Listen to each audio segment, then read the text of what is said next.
There is a method to deal with such people. ఎవరైనా మనకు tough torture పెడుతున్నారు, ఊరికే ఇరిటేట్ చేస్తున్నారు, ఇట్లాంటి వాళ్ళు ఉంటే వాళ్ళని డీల్ చేయడం రావాలి.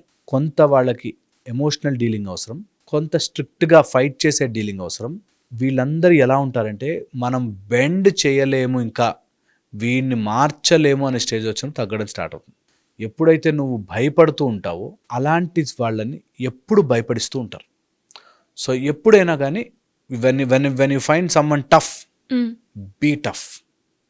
గట్టిగా ఉంటే నువ్వు గట్టిగా ఉండాలి, ఓ గోడను కొట్టినట్టే ఉండాలి. వాళ్ళు ఎవ్రీ టైం, మా గురువుగారు చెప్పేవారు, ఎవ్రీ టైము ఎవడైనా టఫ్ పర్సన్ నీ లైఫ్లోకి వస్తే వాడు పెనం మీద ముద్దు పెట్టుకున్నట్టు వాడు మూతి కాలిపోవాలిరా, వేడి పెనం మీద.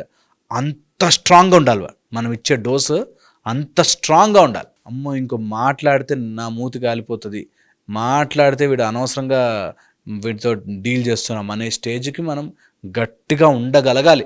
ఎప్పుడైతే మనం వీక్ అయిపోతామో, మన మైండ్ సెట్లో వీక్నెస్ వస్తుందో అప్పుడు మనం ఇంకా కారణాలు వెతుకుతాం. అంటే చెయ్యొచ్చు కానీ వాడిట్లా చేస్తాడు అట్లా. నువ్వు స్ట్రాంగ్గా ఉంటే అన్నీ సెట్ అవుతాయి, ఎవ్రీథింగ్ సెట్ అయిపోతుంది. So be strong. మానసికంగా వెరీ వెరీ గట్టిపడాలి.